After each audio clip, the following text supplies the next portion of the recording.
The Way to Life. By Elias Moller. Chapter 5. Is there a God in the world? You can fool some of the people all of the time, and all of the people some of the time, but you cannot fool all of the people all of the time. Abraham Lincoln. Humanity has always acknowledged the invisible factor that influences things for better or for worse. That is why we were never sure of many things. We call it luck, chance, or God. God is invisible. All created things can't see their creator.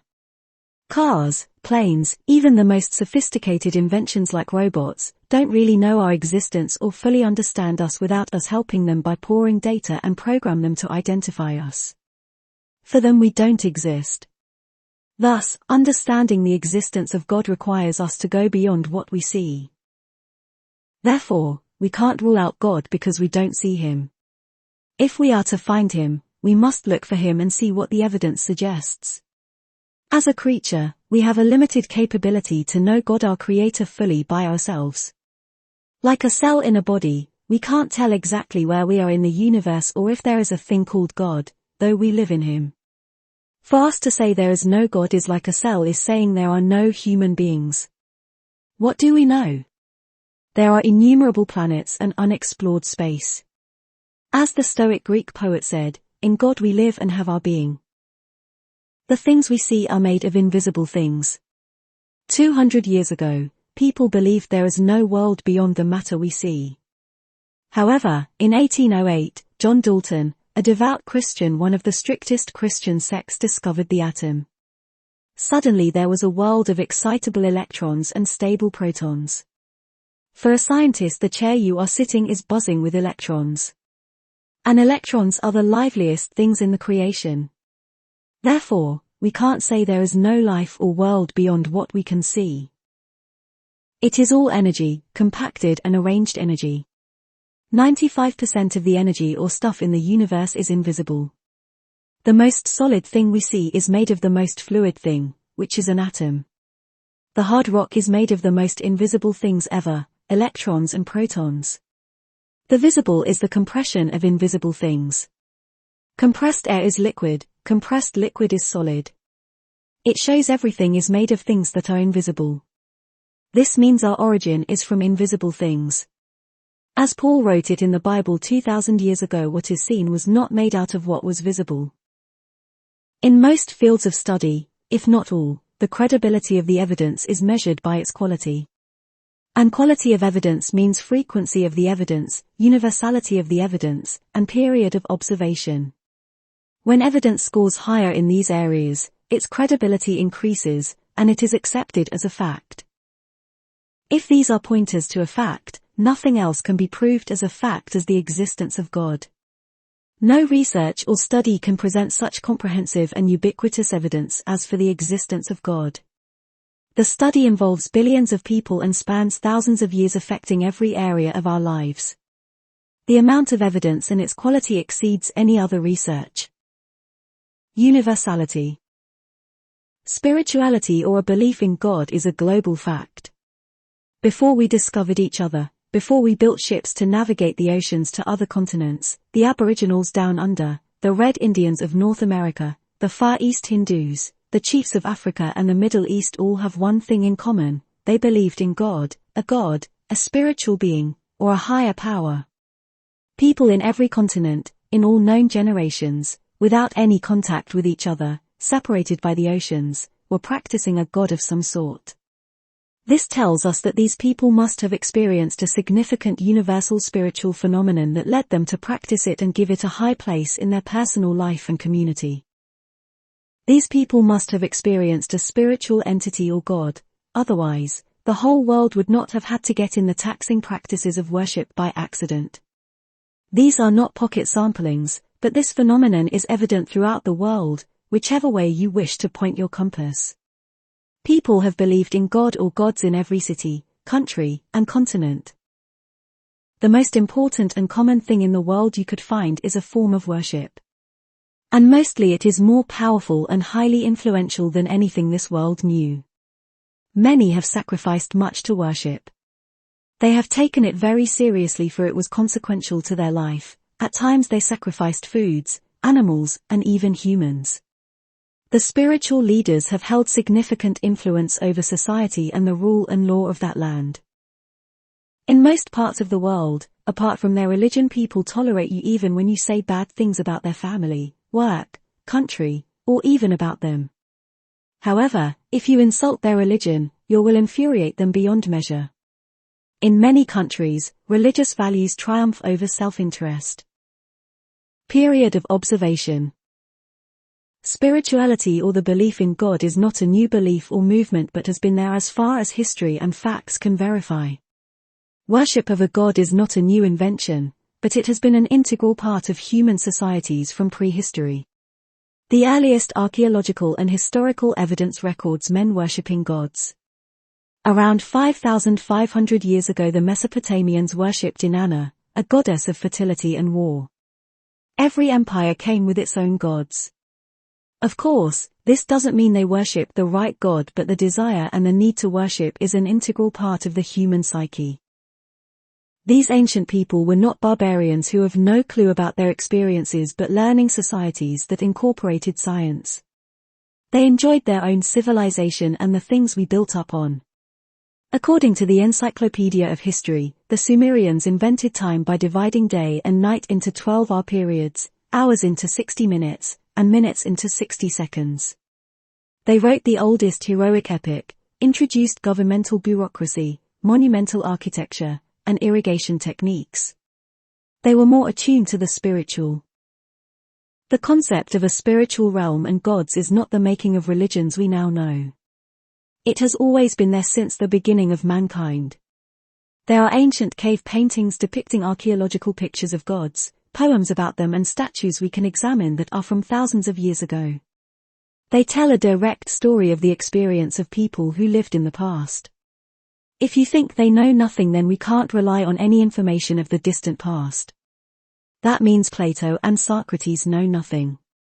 These people built pyramids, suspension gardens, studied the universe, philosophical than we ever are. They discovered most knowledge we are building on. You can fool all the people some of the time and some people all the time, but you cannot fool almost all the people all the time. If you do that, it will make you God or someone of supernatural abilities. That is why the existence of God makes perfect sense. What is even more compelling is that as society grew, civilized, and no more, religion seems to become even more universal and very influential.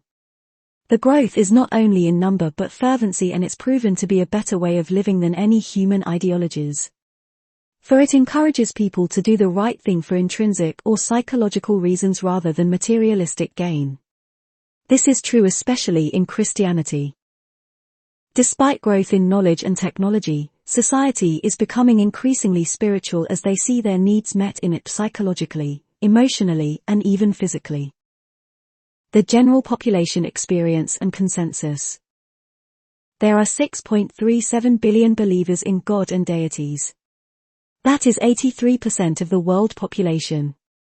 I think something is going on that is worth our serious consideration. The sheer amount of people who believe in God or gods, and many of them with personal experiences with God, is not to be ignored. It is confirmed that the many know better than the few. The wisdom of the crowd states many or the population are smarter than the few. This was also further proved that the crowd can know things with accuracy. The statistician Francis Galton asked 800 people from different backgrounds to guess the weight of an ox that weighed 1,198 pounds. The average guess of 800 people was 1,207 pounds. The people missed the real weight only by 9 pounds. That is 99% accuracy. Since most people believe in God, there is an almost definite chance for God's existence. If 83% of the people are seeing in color and tell the 17% colorblind people that there are other colors in the world, the colorblind should be saying we are missing out rather than be in denial because they have never experienced the colors themselves. Research shows big groups can solve problems better than individuals. Another study shows that the bigger the group, the more intelligent it is. In courts, that is why we use as many witnesses we can get to the truth. And there are 6.38 billion people believing in God, and the majority of them are Christians, which shows that there is truth in Christianity. Particularly, Christianity is freely and consciously chosen by its believers since it does not validate a forced confession as a true confession in the faith. That is what makes it even more credible than others. If we can believe the witness of a few dead bones, we ought to believe the experience of millions and billions of living people. Other studies demonstrated that the more diverse the group, the wiser the decisions it makes. Christianity has the most diverse followers either in ethnicity, race, geography, or nationalities. Its peaceful and reason-based reach stretches the whole world, apart from places where it is unthinkable to reason in matters of faith. If you say only the genius knows if there is a God, some believers are geniuses. These believers of God created science. Albert Einstein, Louis Pasteur, Blaise Pascal, Isaac Newton, John Dalton, and Robert Boyle are some of devout Christian scientists. Blaise Pascal has written on God. Isaac Newton, the most genius person ever, wrote more on God than about science. Lawyers, neurosurgeons, doctors, biologists, geneticists, and many professionals who were atheist converted to Christianity after they had sought for evidence to discredit God. Their study led them to find the truth, Jesus. Some of them wrote books for the evidence to the afterlife, the crucifixion, and the resurrection of Jesus Christ. Books such as Evidence That Demands a Verdict, Who Moved the Stone, and The Case for Christ are to name a few. C.S. Lewis, who was a professor at Cambridge and Oxford University, was one of those who doubted the existence of God until reason caught up with him. Many people have written about God or seeing Jesus in a vision. If we can't believe their experience, how can we believe anyone's? I have never seen or met Plato, Martin Luther King Jr., or JFK, nor have I driven around the world to see if it is round. I read the books they wrote and their studies, saw their pictures, believed in the system with reason, and have accepted the facts and their existence and as historical figures. The same applies to many scientific discoveries. At least in Christianity there is an invitation to believe in Jesus and experience personally the presence of God by the Holy Spirit. We are created to worship. When I learnt that I am made to worship God, to be in continuous and growing loving relation with the Almighty and to serve Him, I felt as though I had moved back to my parents. I thought I escaped that. I thought God was there to help me out when I needed Him, and I in turn, keep Him happy by doing the right thing, in my definition, as much as I can. I lived life on my own terms rather than God's, while wondering why things are not working out well. Though the above truth might not register quickly in this generation, for it does not sit well next to our ego. However, billions of people have come through the street named hard truths to accept it by coming to it through the easy or the hard way.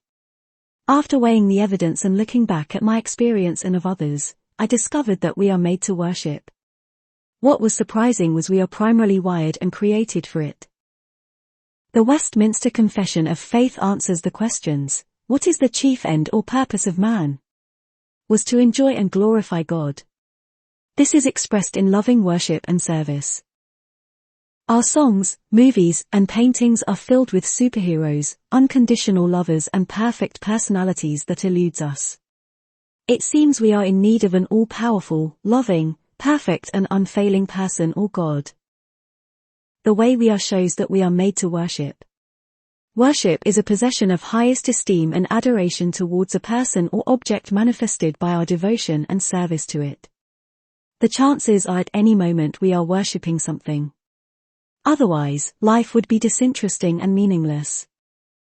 We are always worshipping. We love excitement, attention, relationship, serve a purpose, love, and adore, which are the clues to worship. Music, movies, and sport are fueling industries worth trillions of pounds for this reason. We desire to idolize, be in awe, devote ourselves to and be passionate about something in our life. We love to huddle around awesomeness. Often we follow after, support or emulate the things we esteem and adore. Some of these activities and people have their shrine in our hearts and become gods and idols. We hate to hear ill of them for it offends us. This can be celebrities, sport clubs, or popular personalities. The most important thing we ever do is an act of worship because it takes up our time, money, thought, energy, even life. It is the determining factor that defines our life, joy, who we become, and our fulfillment. We worship all sorts of things, people, career, money, self, the list is endless and growing. We work hard for them. Often, we are not conscious of our gods whom we serve. Thus, we are in oblivion to their rule over us and they dictate the way we think, speak, and act. What we worship significantly affects our life and who we are because as our devotion to what we worship grows we tend to begin to resemble them. If what we worship is high maintenance, subject to change and unstable, so are our peace, joy, fulfillment, and ourselves as a person. The opposite is also true. That is why the object of our worship should be infallible. That is why we are always looking for security, stability, and some control in our life. Even our nature witnesses that we are made to worship. If you notice most of the time, we either are giving attention or receiving it unless we are asleep. Otherwise, we will be bored and depressed if not worse. Unlike animals who are happy with safety and food, we need to be stimulated or gripped either in excitement or something or someone that keeps us interested or busy. We significantly lean to giving attention than receiving it. Though we enjoy attention from others, we have a limit to how much we can handle. The extended attention of others can overwhelm us and make us treasure our privacy. Look at our celebs, the pressure of receiving attention and giving it has burdened them. We see them running away from the constant attention that takes its toll on them. Since we are not God, the power to handle such attention is not in us. Even by nature, we tend to go crazy with the person we love more than the person who loves us, which affirms we are more into giving attention than receiving it. TV, social media, and the internet are the things that eat our time and attention. We all are seeking someone to adore and serve a purpose. This inherent desire shows we are made to worship. Worship is also expressed in service. Service is inherent in our nature. At any moment, we are either giving or receiving service. However, most of the time we are serving either through work or homekeeping. And we benefit emotionally and psychologically when we serve at work or a purpose.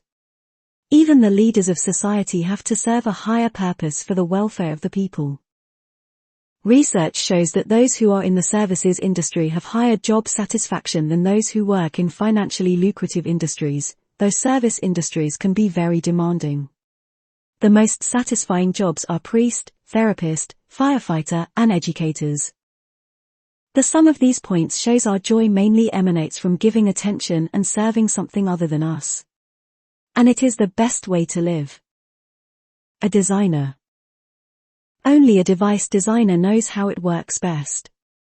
For example, whoever designed the iPhone should know how the iPhones work perfectly. The same way, whoever or whatever created the world should be able to explain the purpose of life and how life should work. That is why I believe in God. It is not because I have to believe but because of the immortal words of Jesus that lasted generations and became an ever-increasing light in the world of democracy, civilization, science, love, peace, and prosperous life. In short, his teaching touches every area of life for the better. Jesus, whose teaching changed billions of lives, whose predictions are still being fulfilled after 2000s of years. Only God speaks into everything in life and gets it right and speaks things that come to happen thousands years later. Jesus' teaching has made us better society. He taught us to love our neighbor as yourself, love our enemies, give the other cheek. If one forces you to go a mile, go the extra mile with him. Do unto others as you want others want to do for you. It is the land of tolerance, overlapping goodness. No human ingenuity comes up with it. A society and community that practices this often are prosperous and happier than others.